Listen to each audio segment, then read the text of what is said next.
Coach Marc Farrait, how are you? Dude, I want to apologize first, big dog. Why? I've been back. Dude, I haven't answered you, man. I don't want you to think I was Oh, ignoring you. nah, man. I know you busy. Nah, This is a big fight, I just, man. not only that, when you work for Gary Jonas, man, you got to be flying back and forth for every event and venue. So, we got those other young fighters going on as well while this is going on. So, For I'm sure. back. But I appreciate the invite, man. Thank you, Nesto. No, thank you, man, for giving us a couple minutes. We're gonna keep it as quick as possible. We just wanted to get some background information. Obviously, introduce you to the audience. And for those that may not know, you are Edgar's trainer. Not only for this big fight, but you've been there from the amateurs, and you basically started his pro career. So if you could just fill us in on exactly how much time you've spent with him. All right. So, I'm just going to just correct something because I don't like to take credit for things I haven't done. I wasn't his amateur trainer. I actually grabbed him as soon as he finished the Olympic trials, and I've been his professional trainer since day one. I've been with Edgar since he was about 17, and we started out together. And then we had the 13, whatever it was, first round knockouts. And then, like everything else in boxing, things happen where you know we end up going our separate ways. But it was we're here today and we're back. I've been back with him his last two fights. This is my third fight back with him. Now, speaking of those knockouts, that was something that in episodes 1 and 2 on Gloves is Off, they highlighted. What do you attest those knockouts to early on, that streak that you guys had together? People talk about that streak and then they say he didn't fight nobody and stuff like that, and I totally get that. But a lot of great fighters had the same opportunity early on, and they didn't put nobody out, in the first round. Everybody had that opportunity, and that's how it is. You see that pro box, I got a bunch of young fighters, Najee, Darrell Valsaint, the Valles, and they have the same opportunity Edgar had to put people out. So there has to be some type of dynamite in his hands to actually land and do damage. But I attribute it to, what can I say, man? At that point, punching power, precision. But who Edgar was then is not who he is today. So it's a little bit different now. Especially that we going up against King Kong. Now, in episode, I think 1 or 2, let's just keep it at 1 or 2, they showed you guys, and I want to say you were there watching the Bivol fight. We checked the statistics. Edgar is 1 inch taller than Bivol. He's 6'1", Bivol's 6 feet. Edgar has 1 inch longer, 73-inch reach, Bivol 72. Strangely enough, Plant is 74, longer than all of the guys. Edgar, in that scene, made it clear, like, I'm bigger than Bivol. And he highlighted the fact that Bivol threw 60 jabs. So, long story short, are we working on using his height and reach to, set up the right hand, using more jabs, kind of like Triple G and Bivol did? Well, we can hope for that, right? You could take a horse to drink water, bring him to the river. You can't force him to drink water. Everybody pretty knows, everybody pretty much knows, what would be a good strategy against Canelo, right? So everybody knows that Bivol used that reach, right? He used that distance, kept Canelo in front of him. The same thing with Caleb. Caleb did pretty good as well, but with Edgar, it's just a different style. Even though he's tall and he's long and he has a good jab, Edgar's more of a power puncher. He's gonna use his range, but Edgar's gonna look to land some heavy shots. Um, I don't want to give too much away, Nesto, but that's pretty much, the way you explain it, the way a lot of experts see it. Yeah, obviously that's where we want to go, in terms of how we want to present ourselves in this fight. But a lot of fighters know this, right? That once they get in the ring, a lot of things change. Once they get that first shot in, or once things get tight, it's just what Edgar's going to have to adapt to, and that's where the experience comes in. That when those tough times come, can he stay steady? Can he be patient? Can he stick to a plan and be disciplined? Which I think he will be. That's what we worked on this particular camp. So what people have seen from Edgar in the past is not what they're going to see September 14th. He had a great camp, Nesto. He had a phenomenal camp. Best shape I've seen him in, right? And now we're going to see. And the most important thing is that Edgar looked great physically, but what impressed me was his mental state. The mental fortitude. People that know me, I don't like to be on camera. I don't like to be in the scene. And in this situation, fighting Canelo, you have to be. So I say that to say this: that I don't play with Edgar in the gym. I'm there to do a job. I'm not there to be his friend. I can be his friend outside, but I put a lot of pressure on him. I don't accept bullshit. Excuse my language. The young fighters know me as well. I'm not a coach. I'm not a trainer. I like to teach. I talk a lot. I like to stop things. I like to go through them. I like to show him where he makes his mistakes. I'm not a guy that lets you go. If you make a silly mistake in the first 10 seconds of the round and it's sparring, I'm not that type of guy to let it go 2 minutes and 50 seconds so I can tell you at the end of the round what happened. I stop it right there. And if we stop it 10 times, then I guess we're never getting out of the round until we correct it. So I taught Edgar that from a very young age at 17, and he's used to it. I have a different method of training as every other trainer does. I'm not saying that mine is better than everybody else, but mine is pretty much what I need for Edgar and what Edgar needs from me. So I'm very tough with him, and I'm saying this, Nesto, that I've been on his ass in this training camp, but in a good way. I'm not a coach that's saying, "Yo, man, we here for a payday. Whatever you want to do, Edgar." Nah, it's not about that. I think that check's going to be written as soon as he goes in the ring. Now you got to worry about your reputation, your legacy, and who you are. And to me, that means more, right? In terms of who you want to be in this business. So Edgar's locked in. I'm locked in, and we know that we up against King Kong. There's nobody on top of that mountain. It just sits, Canelo Alvarez, and we know that. And one thing I'm gonna say about Edgar, this is actually the first real one-on-one interview I've done. I've done shit going by like on the press conference, but nothing. But I'm actually sitting down and doing this with you. Edgar's not walking up that mountain. Edgar's running up that mountain. And I give this kid so much props because he knows who's on top. So, he's eager to face him. He's eager to test his skills against him. And I'm saying, like, why not Edgar, man? Like why everybody's trying to shit on the kid? You know, Canelo picked him. Who are they gonna pick? William Skull? Okay, we know he's not fighting Benavidez. So who's the next guy there? He already fought Caleb. That was a great fight. He fought Charlo. Who else is next? You couldn't take Crawford. Crawford just fought. This dude got to fight September 14th. So who's the next best in line that shows? It's Edgar. So what? We mad because he picked Edgar? No, man. People should jump on that bandwagon and fucking push this kid and say, "Yo, man, he's stepping up." He could have picked anybody else, but Edgar was next in line. And I tell you this, man, Edgar's gonna do some special shit that September 14th. People are gonna be shocked. And I'm not one of these guys to be like, "I told you so." Nah, I don't believe in that. I just told Edgar the other day, like, I don't believe in magic. I believe in hard work. I believe what you put in is what you get. What you sow is what you reap. And I'm never gonna change the way I teach. I teach that to the young guys as well. Like, there's no freebies here. Edgar didn't get a freebie, but he's gonna come to fight, Nesto. He's gonna come to fight. He's gonna come to fight. He's gonna put on a great show, and by doing that, Edgar can shock the world, man.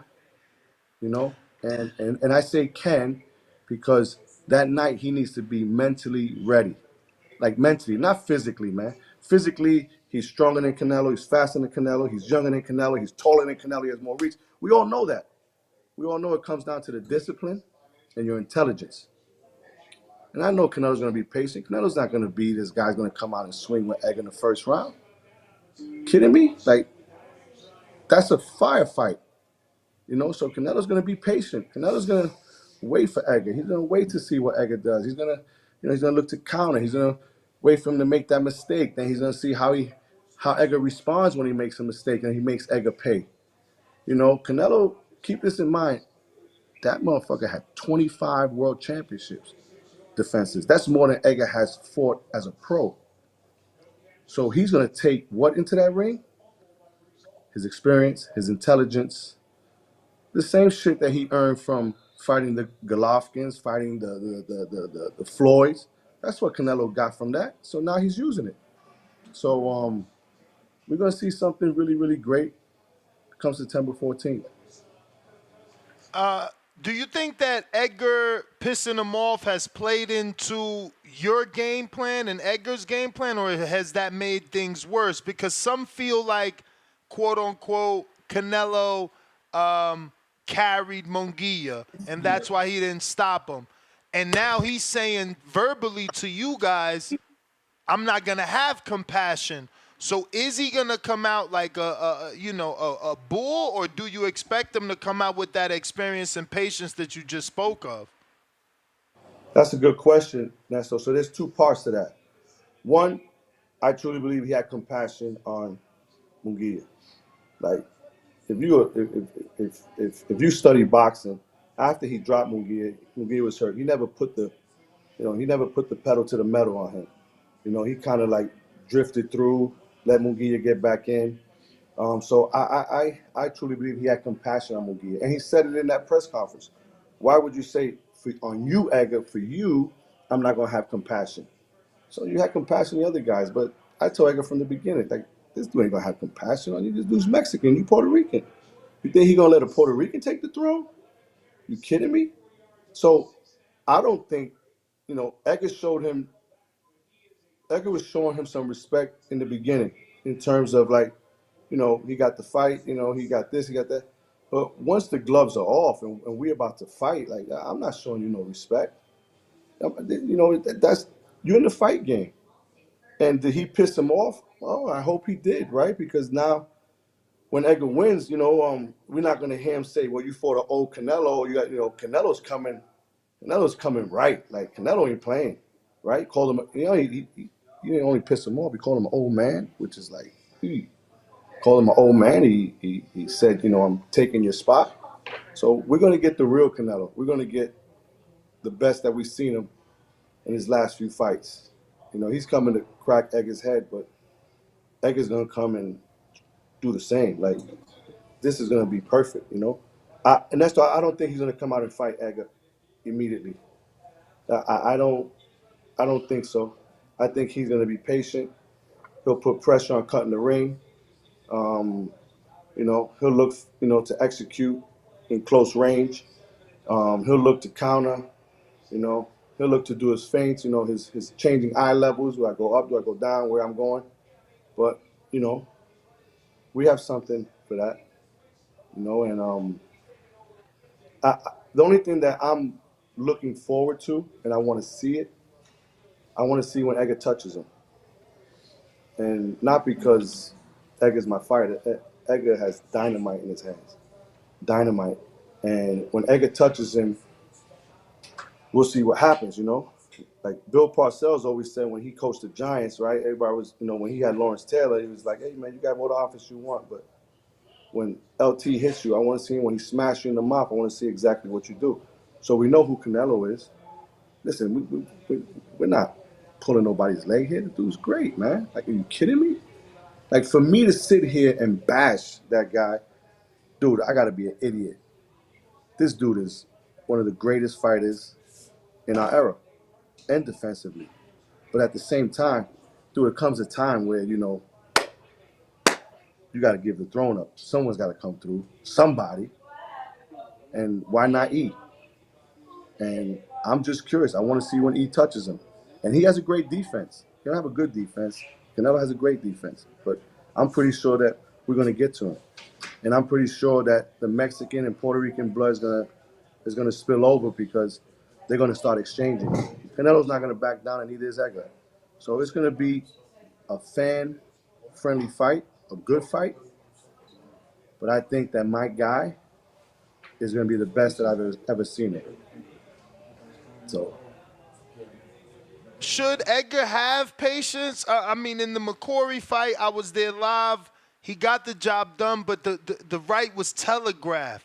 It's like, yeah, we heard the rumors. If you were there live, the rumor was if he gets this stoppage, he gets the Canelo fight. So you can see the zealousness in him looking yeah, for it. yeah, And it's yeah. going to be the same thing this time. He's like, if I could just hit this guy I with don't. what I know I can hit him with, Yeah, you but he's know. not gonna hit him. He's not gonna hit him like he hit Patrick McCory. That's Patrick McCory. We're talking about Canelo here.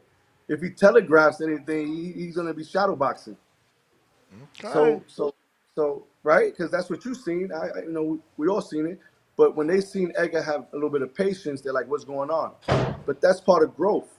When you know you got dynamite, listen, you could take him on the first, you could take him on the sixth, you could take him on the 10th. When you know you have that, see, Edgar knows now. You don't have to rush to that. So I think patience is a good word, but I like passive aggressive. I want to be passive than aggressive. I want to be passive than aggressive. Canelo's expecting a bull, and he wants to be the matador. So he's expecting a bull. Bull goes one way. Bull don't go left and right. The matador does. So he's expecting Edgar to be a bull, and he thinks he's going to chop him down.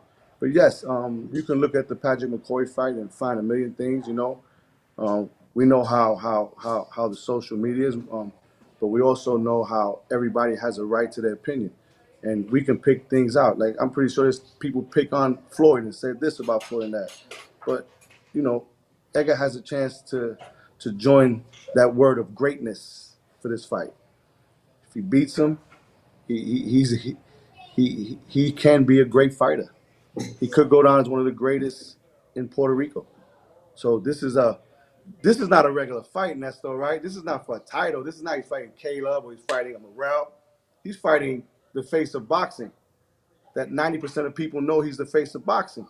And he's not fighting for one title, man. He's fighting for 3. And he's fighting a legend. Once we beat this dude, Edgar has to be considered great. There's no question. We'll have other people saying it's a fluke. He was old, this and that. But hey, man, it's always going to be naysayers, and it's part of the world we live in, man. Like I always say, right? Bad press, good press is better than no press.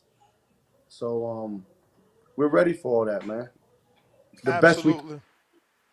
Um, so we had a debate, obviously, when we're watching, you guys watch the Bivol fight. People are calling into this show because it's a talk show, and they're Yeah, saying yeah. there's no way that they're going to be able to copy Bivol's game plan in one training camp. And that's obviously under the assumption that they don't know your background with Edgar. So, I mean, specifically for that, the fact that you were with him for 13 fights and now this is your 3rd fight together, if you wanted to implement something new, do you think it will stick because of the chemistry has already been there? Yes, I think it would stick. But to answer your prior question when you said we were watching Bivol, Edgar's not Bivol, and Bivol's not Edgar Berlanga. Edgar's not Danny Jacobs, and Jacobs not Edgar Berlanga. So what you can do or try to do, what I try to is teach him certain things that he can do, that he's capable of doing. You see, the way I teach is I give you an idea and you have to make it your own. You just can't do it exactly the way I want you. I want you to see how can you do it within your style? How does it fit your style? Right? So you can take different aspects of different games or different fights and say this can work. And you gotta understand, right? Well, I know you do understand, but styles make fights. Canelo's not a mover, man. Canelo's a come forward guy. And on top of that, Canelo has pride, man. Canelo's not gonna box Edgar. And Edgar's not gonna box him. There's pride. Like Edgar's a come forward guy. The way I see it, it's gonna be a little standoff. Like, hey man, like, come on, Edgar, I'm expecting you to fire. Hey, come on, Canelo, like, we're ready. They're gonna be locked and loaded and ready to shoot. But can you make adjustments? Yes, Nestor, you can make certain adjustments. You can't fix everything in one night, right? Especially this night, right? So If it's a different fight, yeah, I can sit up here and say, yeah, man, we can fix it, we can do it, because I have room to make mistakes. You don't got room to make mistakes with this guy. So you got to make sure that knife you got at the table can butter your bread, can cut your steak, can do all types of shit. You got no time to be switching knives, I like that. I like that right? analogy, man. Listen, my Right? You last really, one, because I hear your family setting up for dinner there. Does Edgar have a left hook? Puerto Ricans are known for like left hooks to the body. you know what? I know you asked that question. That's you know he got a left hook. I mean, I mean, You but know, does he? this. We haven't seen it enough, right? But that's what I'm saying. Like he We only, haven't we seen it don't enough. really see it. So it's But like, but but it'll present itself in the right moment. It'll present itself. I'll give you an example, right? Pacheco just fought Suleki. Double jab, right hand, to the head, to the head, to the head, to the head. Suleki made a mistake.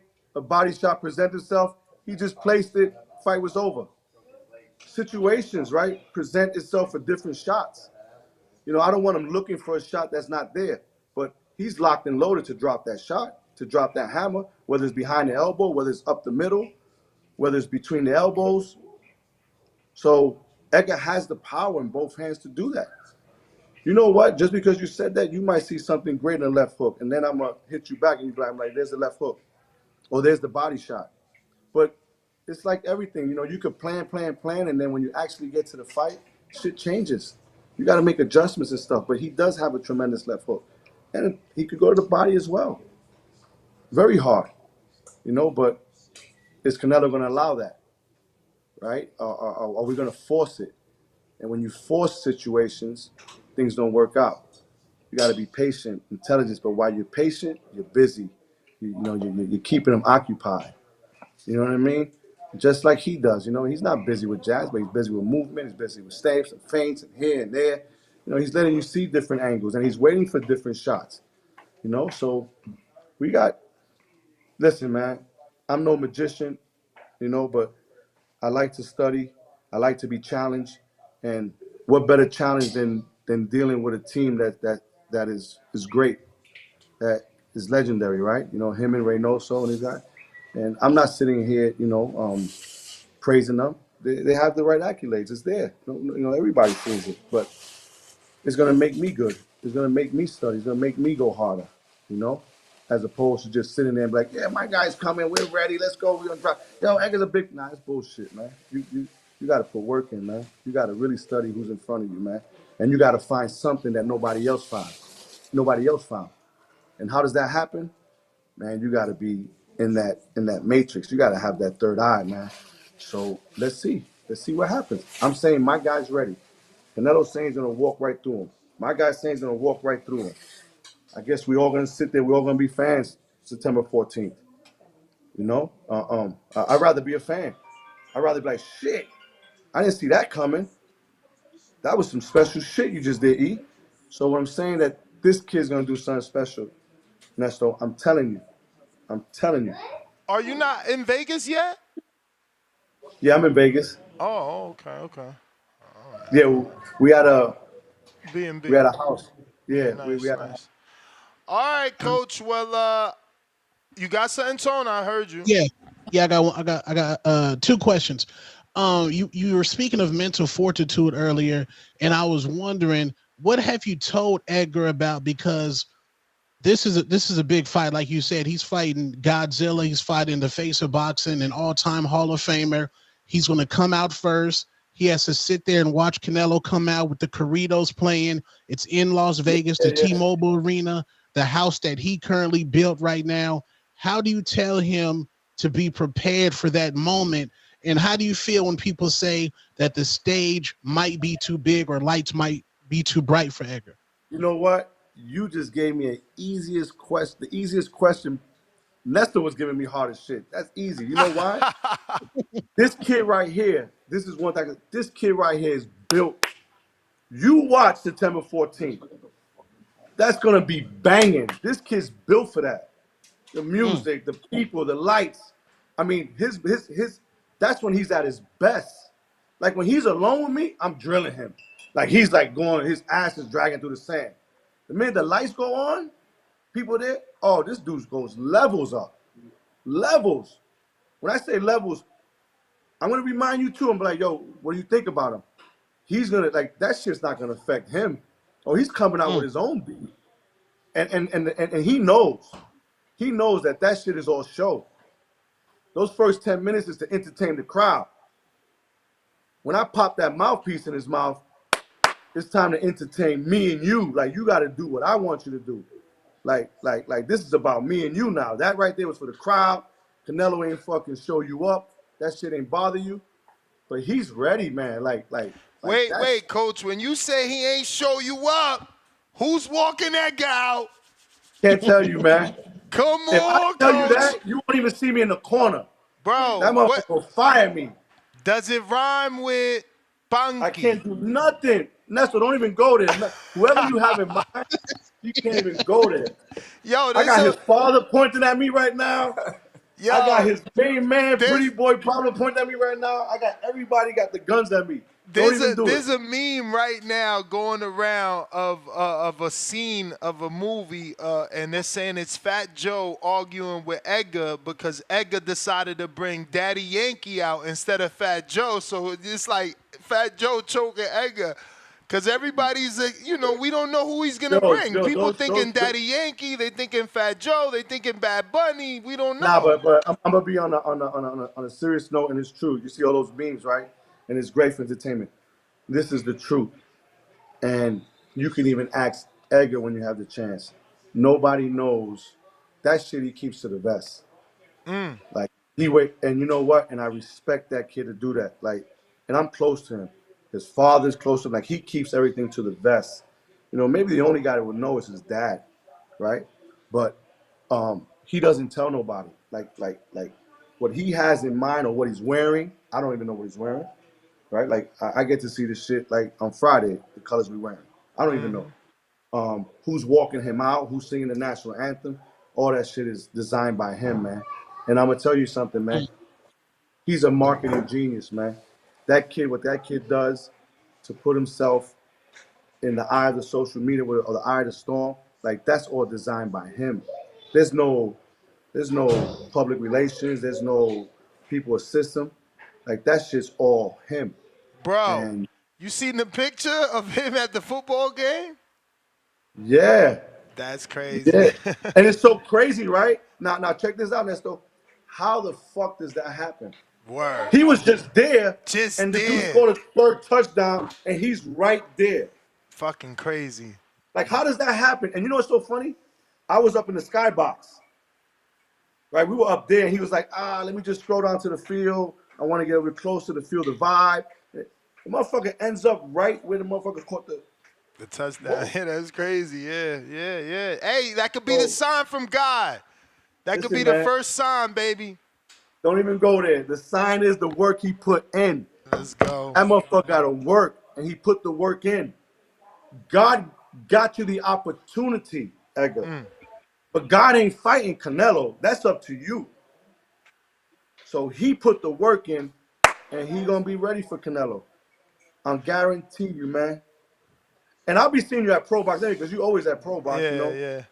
Well, Coach, man, I ain't going to hold you, man. Go ahead and enjoy the rest of the night. Thank you so much. And I appreciate it, see you guys this weekend.